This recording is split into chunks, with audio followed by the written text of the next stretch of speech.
La Trinidad es, en mi opinión, el misterio más profundo y más difícil de toda la fe cristiana. Pero también es el más hermoso. No hay nada más grande que esto, que el Dios eterno, el que no tiene principio ni fin, se haya revelado como comunión de amor. Y sin embargo, la mayoría de los cristianos vive este misterio como una fórmula, como una frase repetida al hacer la señal de la cruz, pero sin entender realmente qué es lo que está diciendo ni por qué. Padre, Hijo y Espíritu Santo, tres personas, un solo Dios. Lo decimos de memoria, pero ¿qué significa eso realmente? Lo primero que hay que afirmar, y sin ninguna duda, es lo siguiente: Dios es uno. Un solo Dios. Así lo proclamó Israel desde los albores de la fe. Oye, Israel, el Señor tu Dios es uno solo, dice Deuteronomio 6:4. Y la Iglesia jamás ha negado esa verdad. Creemos en un solo Dios, no en tres dioses. La Trinidad no es un politeísmo disfrazado. El politeísmo, esa idea de que hay múltiples divinidades separadas, fue condenado desde el principio porque contradice la revelación bíblica. La fe cristiana no multiplica a Dios al hablar de la Trinidad, sino que reconoce en el uno y único Dios una comunión interna y eterna de amor. Déjame darte un ejemplo muy simple. En el acto de la creación, en el libro de Génesis, capítulo 1, la Biblia nos relata y dice: en el principio Dios creó los cielos y la tierra. Punto. Final, liso y llano. En el principio Dios creó los cielos y la tierra. No hay complicaciones. Un solo Dios eterno, preexistente a todo lo que hay, creador de todas las cosas, que es por sí mismo, sin necesidad de nada ni nadie, ¿ok? Autosuficiente, autoexistente. Hasta ahí vamos bien. ¿Se entiende, no es cierto? Bueno. Sin embargo, en Juan capítulo 1, versículos 1 al 3, la Biblia nos dice: en el principio era el Verbo, y el Verbo era junto a Dios, y el Verbo era Dios. Él era en el principio junto a Dios, por Él todo fue hecho, y sin Él nada se hizo de lo que ha sido hecho. Es decir, hay una segunda persona aquí, que estaba junto a Dios en el principio. Es una persona que aquí se llama el Verbo o el Logos en el idioma griego en el que fue escrito el Evangelio según San Juan. La palabra creadora, este es un concepto del antiguo griego. El Logos que da inicio a todas las cosas, uno por quien todas las cosas fueron creadas. Sin él nada de lo que fue creado podría haber existido, nos dice el apóstol Juan. Una persona que, según leemos, estaba junto a Dios y también era Dios. Ahí empieza el problema. De repente, cuando leemos Génesis 1, el texto ya no es tan llano y monofásico como antes. Ya se empieza a ver entonces en Génesis 1:1, o deberíamos poder ver a la luz de Juan capítulo 1, una pluralidad de personas. Algunas facciones y herejías antiguas y recientes han concluido que Juan capítulo 1 versículo 1 se debe estar refiriendo a un segundo Dios de una menor categoría, supeditado y sumiso al Dios principal, criatura del Dios principal. Eso es justamente lo que dicen los testigos de Jehová. Sin embargo, el texto de Juan no dice que el Verbo sea un Dios más, ni otro Dios aparte del primero, sino que dice el Verbo estaba junto a Dios y el Verbo era Dios. Y no solo eso, sino que avanzamos al libro de los Hechos, capítulo 5, versículos 3 al 4, y vemos lo siguiente de boca de nuestro primer papa, el mismo San Pedro: Ananías, ¿cómo es que Satanás ha llenado tu corazón para que mintieses al Espíritu Santo? No has mentido a hombres, sino a Dios. Es decir, mentirle al Espíritu Santo es mentirle a Dios. Y no solo eso, sino que el apóstol Pablo también dice: ¿No sabéis acaso que sois templo de Dios y que el Espíritu de Dios habita en vosotros? Eso está en 1 Corintios 3:16. Es decir, según la visión apostólica, según los escritos apostólicos, el Espíritu Santo también es Dios. Evidentemente, el término Dios, como lo presenta la Escritura, no es una entidad aislada y solitaria, sino una deidad que es, por naturaleza, comunión intrínseca entre tres personas divinas. Y aquí es donde empieza el asombro y también la dificultad, porque la Biblia afirma vehementemente que Dios es uno, que no hay otro Dios fuera de él, pero al mismo tiempo nos declara que este Dios uno y único no es una soledad infinita, sino una deidad viva y racional, compuesta, y lo pongo entre comillas porque Dios no es un Dios compuesto, pero utilicemos el término para lo que queremos expresar ahora. Compuesta, por decirlo de algún modo, de tres personas divinas: el Padre, el Hijo y el Espíritu Santo. De nuevo, el término compuesto acá también es incorrecto. Lo digo simplemente para explicar un concepto, pero la doctrina cristiana dice que Dios es un Dios simple y no compuesto. Ahora vamos a llegar en un momento. Y eso complica las cosas incluso más. Así que acá está lo que más nos cuesta entender. Porque nosotros, seres humanos, criaturas, hechos por Dios, creados por Dios, no somos seres formados por una multiplicidad de personas intrínsecas, sino que somos individuos separados. Y nuestro gran error, uno que se repite a lo largo de toda la historia del hombre con Dios, es tratar de entender a Dios como si Él fuese uno de nosotros, como si Él fuese como nosotros. Como lo dice el salmista: pensaste que yo era como tú, pero ahora voy a reprenderte y ponerte delante de tus ojos lo que has hecho. Esto está en el Salmo 50, versículo 21. Es decir, es un grave pecado pensar que Dios es como nosotros y tratar de entenderlo y analizarlo a Él como si fuese un semejante nuestro. Ese es el corazón del problema: proyectar sobre Dios nuestras categorías humanas, nuestras limitaciones y nuestros modos de pensar. Pero Dios no es como nosotros. Para nada. Él es demasiado grande para caber en nuestras expectativas, demasiado sublime como para ser tridimensional como nosotros, demasiado inconmensurable como para entrar en nuestro laboratorio y, paradójicamente, demasiado simple como para ser diseccionado como quien abre un cuerpo para ver sus partes. Porque en Dios no hay partes.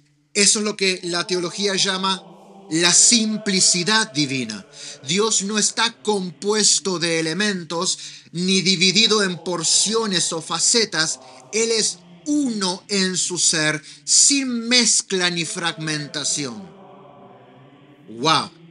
Ahí empezamos a profundizar en cosas que nos vuelan el topete, ¿sí o no? Estos días, grabando uno de los episodios del nuevo podcast que lanzaremos el año que viene, el Catecismo en un año, me tocó profundizar un poco sobre el nombre de Dios, el nombre con que Dios se revela a Moisés, cuando él dice: yo soy el que soy. Recordemos un poco el episodio. Moisés está en el desierto apacentando las ovejas de su suegro Jetro y encuentra a Dios, o mejor dicho, Dios le sale al encuentro manifestándose en una zarza ardiente que no se consumía.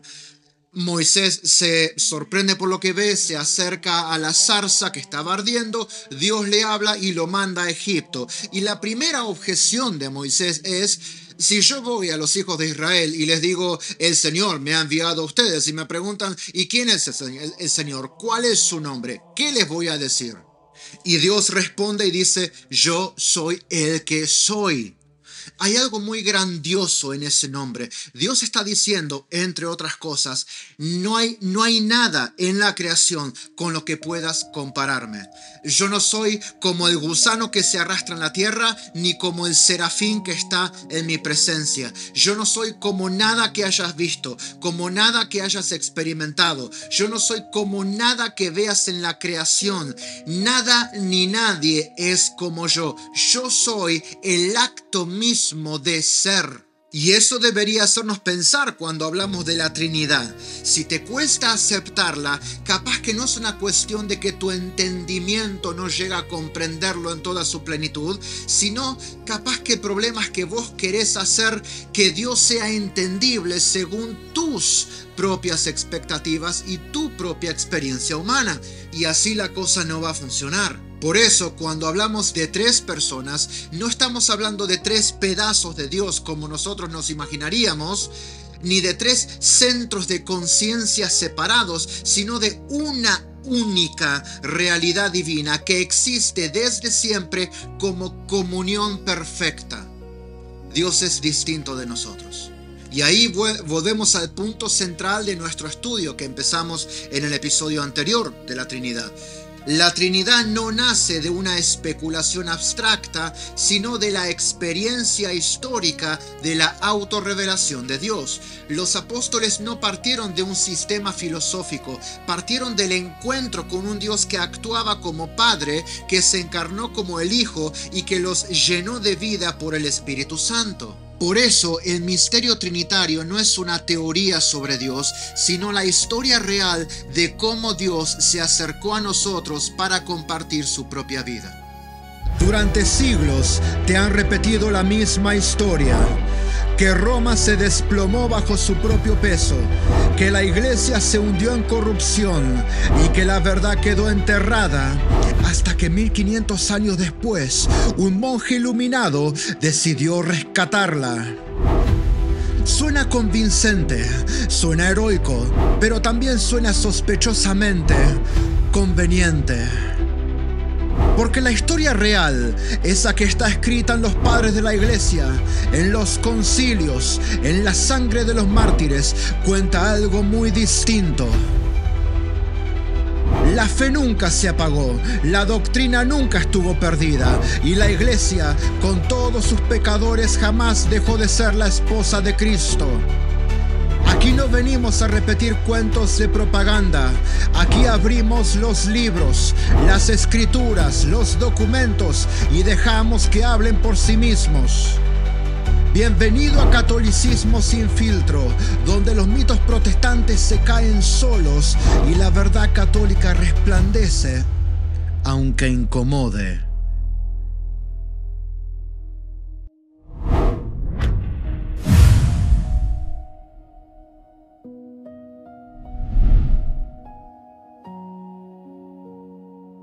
Antes de que existiera un tratado de teología, antes de que se escribiera un solo concilio, hubo una experiencia. Antes del dogma de la Trinidad, hubo una relación experimental entre la Iglesia y Dios. La fe trinitaria no nació en un escritorio ni en un debate filosófico. Nació en el asombro de unos hombres y mujeres que vieron actuar a Dios en la historia y descubrieron que ese Dios se comunicaba en un modo totalmente nuevo. Los apóstoles no empezaron diciendo Dios es uno en esencia y tres en personas. No, esa formulación llegó siglos después. Ellos comenzaron siguiendo a un hombre concreto de carne y hueso que hablaba con la autoridad del cielo. Jesús no les enseñó sobre la teoría de Dios. Él les mostró al Padre. El que me ha visto a mí, ha visto al Padre, dijo Jesús. Y cuando lo escuchaban decir, el Padre y yo somos uno, o cuando lo veían pasar noches enteras en oración, sabían que estaban frente a alguien que no solo conocía a Dios o que hablaba de Dios, sino que era uno con Él. Cuando ese mismo Jesús, después de resucitar, sopló sobre ellos y les dijo, reciban al Espíritu Santo, en Juan 20:22, comprendieron, aunque todavía muy confusamente y de manera muy parcial, que ese soplo que estaban recibiendo era Dios mismo, dándose, entregándose a ellos de una manera diferente, de una manera nueva, para una etapa nueva de la iglesia, el comienzo de la iglesia. Es decir, este soplo que recibían no era un algo, no era una fuerza anónima, una fuerza activa, como dicen los testigos de Jehová. No, Ese soplo que estaban recibiendo era un alguien, una presencia viva que los transformaba desde dentro. Ahí, en ese fuego interior del Espíritu, la iglesia empezó a entender que el Dios de Israel, el mismo que había hablado por los profetas, se estaba revelando plenamente a ellos, como Padre que envía, como Hijo que se encarna y se entrega. Este es mi cuerpo, y lo parte y se lo da a la iglesia para que coman del Cordero, el Cordero de Dios que quita el pecado del mundo. Y finalmente, como Espíritu Santo, el otro Paráclito prometido por Jesucristo, que desciende sobre ellos en Pentecostés y hace de ellos templo de Dios mismo, morando dentro de ellos. Padre que envía, Hijo que se entrega, Espíritu Santo que santifica. Esa experiencia es anterior, tanto cronológicamente como en importancia, a cualquier definición dogmática. La iglesia no inventó la Trinidad. Eso no es un invento de la Iglesia Católica, no, es un descubrimiento a lo largo de la historia de la salvación. La iglesia primero vivió la Trinidad y recién después la expresó como pudo, lo mejor que pudo, con la limitación del lenguaje humano. Lo teológico vino mucho después de lo vivencial. La experiencia de la fe es anterior a su conceptualización. Eso significa que la teología no crea la revelación, sino que la contempla, la traduce en lenguaje humano y la codifica para poder explicarla y transmitirla de generación a generación. La teología llega después, mucho después, como quien trata de poner palabras a una experiencia que lo desborda. Y si se olvida eso, si se separa de la vida, se corre riesgo de volverse una especulación vacía, una abstracción sin alma. Los primeros cristianos no estaban elaborando un sistema teológico, estaban dando testimonio de lo que habían visto y oído. Por eso el apóstol San Juan escribe claramente: lo que hemos visto con nuestros ojos, lo que hemos contemplado y han tocado nuestras manos acerca del verbo de vida, eso os anunciamos, dice Primera de Juan capítulo 1 versículo 1.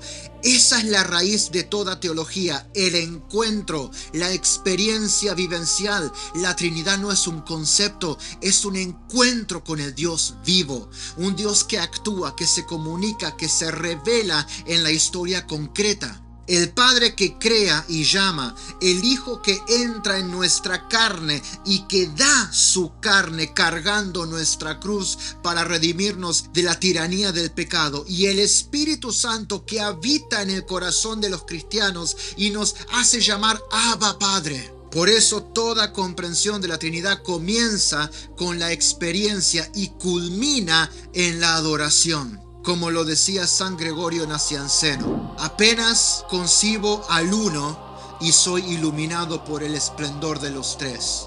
Apenas distingo a los tres, soy llevado de nuevo al uno. Cuando pienso en alguno de los tres, lo considero como el todo, y mis ojos se llenan y lo contemplo y supera mi entendimiento. No puedo captar la grandeza del uno como para atribuir mayor grandeza a los otros. Cuando contemplo a los tres juntos, veo una sola luz y no puedo dividir ni medir la luz indivisible. Esa es la dinámica del amor divino, un solo Dios que se nos da en tres modos personales y que nos invita a participar en su misma vida y a formar parte de su relación trinitaria, eterna, preexistente a todas las cosas. A medida que la iglesia fue meditando sobre la experiencia viva del Dios que se había revelado en Cristo y en el Espíritu, surgió una dificultad inevitable: ¿cómo expresar en palabras humanas, en conceptos entendibles para nosotros, aquello que sobrepasa toda inteligencia?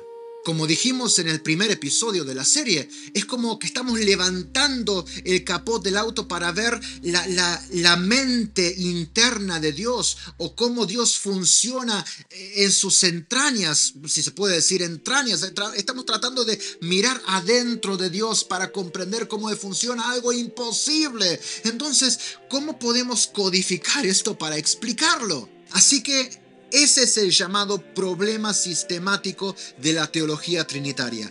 ¿Cómo hablar con precisión de un misterio que desborda todos los sistemas? Desde los primeros siglos, los cristianos se encontraron entre dos polos. Por un lado, el monoteísmo filosófico, heredado del pensamiento griego, que entendía a Dios como una mónada absoluta, impasible, lejana, incapaz de relación. Por otro lado, la experiencia bíblica y eclesial, que mostraba a un Dios que se comunica, que entra en la historia, que actúa como Padre, Hijo y Espíritu Santo. La tentación fue intentar equilibrar ambos extremos, conservar la unidad de Dios sin negar la experiencia de su acción múltiple. Pero ese equilibrio no era cuestión de sumar ideas. Sumo este concepto más este concepto y tratamos de ver cómo los reconciliamos. No, esto se trató de reconocer que la revelación cristiana desborda las categorías humanas preexistentes. Como lo dice el teólogo Karl Rahner, la Trinidad económica es la Trinidad inmanente y viceversa. Ya hablamos un poco de lo que es la Trinidad económica e inmanente en el video anterior y vamos a continuar hablando más específicamente de eso en el que sigue, partiendo del Catecismo de la Iglesia Católica. Pero por hoy, veámoslo así. El Dios que se manifiesta en la historia es realmente quien Él es desde siempre. ¿Qué quiere decir eso? No hay dos Trinidades. Una en el cielo, sublime, exaltada, por encima de todas las cosas, y otra es la que se manifiesta y se da a conocer por medio de sus obras. No, hay un solo Dios, una sola Trinidad que se da a conocer tal cual Él es. El error sería pensar que la doctrina trinitaria busca una solución teórica entre monoteísmo y politeísmo, como si la iglesia hubiese tenido que llamar a un término medio. No, nada de eso. El cristianismo no modificó el monoteísmo bíblico, sino que lo profundizó radicalmente. El Dios uno de Israel no dejó de ser uno, se reveló en la plenitud de su vida interior, como amor que se comunica. La dificultad surge porque nuestro lenguaje es parte de la experiencia humana y nosotros solo conocemos personas individuales, separadas una de las otras. Yo soy yo y nadie más. Yo no estoy compuesto de otras personas. Es uno. Entonces, cuando pensamos en un Dios que es uno y a la vez tres, nos vuela los sesos. Porque no es algo que hayamos experimentado, que encaje en nuestra experiencia diaria. Por eso, cuando hablamos de la Trinidad, nosotros, el problema de los seres humanos es que tendemos a imaginar a las tres personas divinas como tres individuos que comparten una misma naturaleza, cuando en realidad son una sola esencia, una sola sustancia divina. El Padre, el Hijo y el Espíritu Santo no son tres seres que cooperan, sino un solo ser que ama. Tres personas que existen únicamente en su relación mutua. ¿Qué quiere decir esto? De esto hablamos un poco en el video anterior. No hay Padre sin Hijo. No hay Hijo sin el Padre. No hay Espíritu Santo sin ambos. La teología en este punto tiene que purificar el lenguaje sin destruir la experiencia. Debe mantener el misterio sin reducirlo a un esquema, porque, como recordaba San Agustín, si lo comprendes, ya no es Dios. Todo intento de explicar completamente la Trinidad termina truncándola. Así que cuidado, lo dijimos al principio, la Trinidad es posiblemente el misterio más grande de la fe cristiana y no lo vamos a entender en su totalidad. Vamos a lograr tocar quizá la superficie de ese océano, pero no sueñes jamás que te vas a zambullir en él. No con tu entendimiento, quizá con tu experiencia.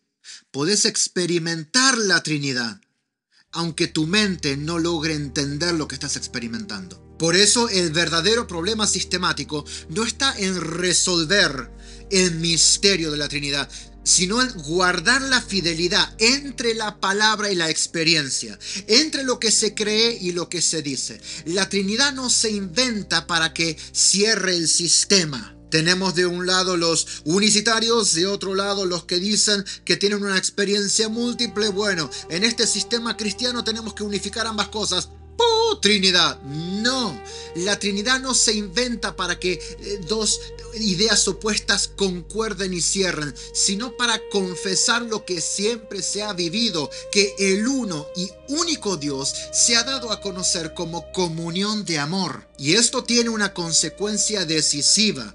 Si Dios se revela como relación, entonces el ser mismo de Dios es amor. La Trinidad no es un equilibrio matemático entre tres centros divinos, sino la eternidad misma del amor. ¿Qué significa esto? Cuando la Biblia dice Dios es amor, sin la Trinidad tenemos un gran problema. Tenemos a un Dios que es uno, una sola persona, solitaria desde siempre y hasta siempre, que como necesita amar, procede a crear criaturas que puedan ser el objeto de su amor. Sin embargo, lo que la Biblia nos enseña es que Dios es amor en su naturaleza, que Él ya existía en perfecto amor, en perfecta comunión, en perfecta armonía en sí mismo. De modo que, obviamente, tiene que haber más de una persona dentro de Dios. De otro modo, el amor sería imposible. Y si Dios es amor, es decir, si la esencia de Dios es amor, y si Dios es eterno, la esencia de Dios es la eternidad, significa que Dios ama eternamente, antes de que existiera ninguna de sus criaturas que pudiesen ser objeto de su amor. El amor ya existía dentro de la deidad. Padre, Hijo y Espíritu Santo, el perfecto amor preexistente a toda la creación. Un amor que no se encierra, sino que se comunica, que no divide, sino que une, y que al revelarse nos invita también a nosotros a entrar en esa comunión trinitaria. Bueno, hasta aquí hemos visto que Dios es uno y a la vez tres personas divinas, que la Trinidad no es una teoría sino una experiencia viva de la fe, y que la teología trinitaria surge de esa experiencia histórica de revelación. Ahora nos toca dar un paso más. Entender que Dios no se encuentra con los hombres solo como causa del mundo o como garante de la ley moral. O sea, Dios no es una fuerza impersonal ni un legislador distante que establece reglas desde el cielo. No, Él entra en relación, Él se comunica, Él se da a conocer de manera personal y concreta. Esta autocomunicación de Dios tiene tres rostros inseparables que reflejan la profundidad de su amor. Primero, el Padre que llama.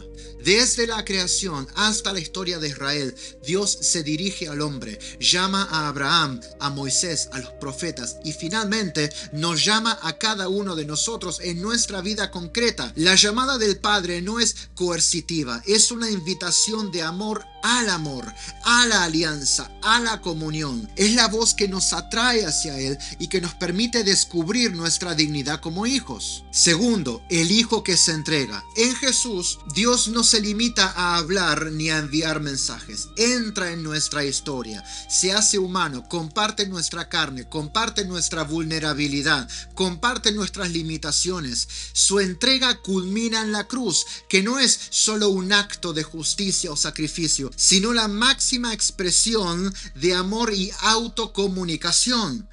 En el Hijo vemos que Dios no se mantiene al margen, se da todo a sí mismo para que nosotros podamos participar de su vida. Tercero, el Espíritu Santo que une y transforma. El Espíritu Santo es la presencia viva de Dios que nos habita y nos une a esa relación. Nos introduce en la Trinidad, nos hace templo de la Trinidad. No es una fuerza impersonal, sino que es el amor que procede del Padre y del Hijo, y que hablamos en el video anterior, en el episodio anterior, que ese amor es tan perfecto entre el Padre y el Hijo que no es un algo, sino un alguien, una persona, el Espíritu Santo. Y ese amor tan perfecto se derrama en nuestros corazones. Es Él quien convierte nuestra libertad en don, quien hace fructificar la gracia en nuestra vida cotidiana, que nos permite vivir en comunión con los demás y con Dios mismo. San Agustín lo expresó con una claridad inmortal: si ves la caridad, ves la Trinidad. Esa frase lo resume todo. Participar de la vida trinitaria no es un ejercicio intelectual, no es comprender abstractamente un misterio, es vivir el amor, recibirlo, devolverlo, entrar en la dinámica de la relación que Dios es en sí mismo. En la vida espiritual esto significa que la oración, los sacramentos, la caridad, la adoración no son meros actos externos, y si lo estás viviendo como actos externos te estás perdiendo de la esencia de la fe. Estos deben ser encuentros con Dios, con este Dios que se da cada vez que amamos, cada vez que perdonamos, cada vez que ofrecemos nuestra vida en servicio. Reflejamos la autocomunicación de Dios, nos abrimos a su presencia y participamos de su vida divina. En otras palabras, la Trinidad deja de ser un concepto distante para convertirse en experiencia, un Dios que ama, que se entrega y que transforma. La obra de Dios es una obra trinitaria, una obra que nos llama a vivir en su comunión y que nos muestra que toda vida auténtica nace de entrar en la corriente de ese amor. Bueno, después de recorrer la historia de la revelación y la experiencia de la fe, queda claro algo fundamental: la Trinidad no se demuestra. Unos cuantos algunos mensajes que he recibido en respuesta al primer video de la serie de la Trinidad han pedido que les demostrara la Trinidad. La Trinidad no se demuestra, la Trinidad se contempla y se vive.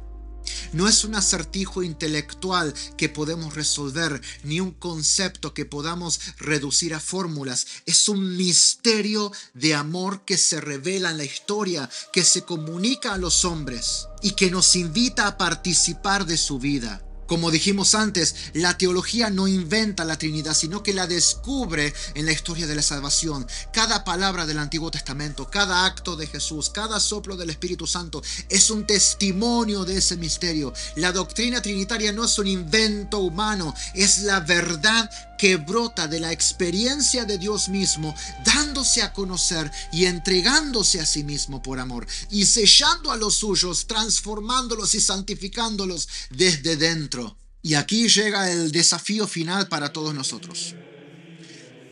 Cada vez que haces la señal de la cruz, no repetís una fórmula vacía. No debe ser un gesto mecánico. Estás proclamando la historia entera de un Dios que se dio a sí mismo para que vivas en su amor. Cada movimiento de tu mano, cada palabra en el nombre del Padre, del Hijo, del Espíritu Santo, cuando lo pronuncias, es un acto de memoria y de comunión. Estás recordando al Padre que nos llama, al Hijo que se entregó y al Espíritu Santo que te selló y te está transformando y santificando, haciéndote apto para el cielo. Se refiere a una invitación a abrir el corazón y dejar que la vida trinitaria nos habite, nos moldee y nos lleve a vivir en amor auténtico con Él y con los demás. No busques resolver lo incomprensible. La mente no te da. Estamos hablando de Dios mismo. La mente no te da. Simplemente permití que este misterio te transforme. Que su comunión se haga vida en vos. Y que tu fe se convierta en un testimonio vivo de un Dios que es amor y se entrega eternamente. Si este video te hizo mirar la Trinidad con nuevos ojos, te invito a llevarlo a tu vida. Cada oración, cada gesto de amor, cada señal de la cruz puede convertirse en un encuentro real con este Dios trinitario. Si no lo hiciste, suscríbete al canal y activa la campanita para no perderte los próximos episodios, porque vamos a continuar con el tema de la Trinidad, donde seguiremos profundizando en los misterios de la fe.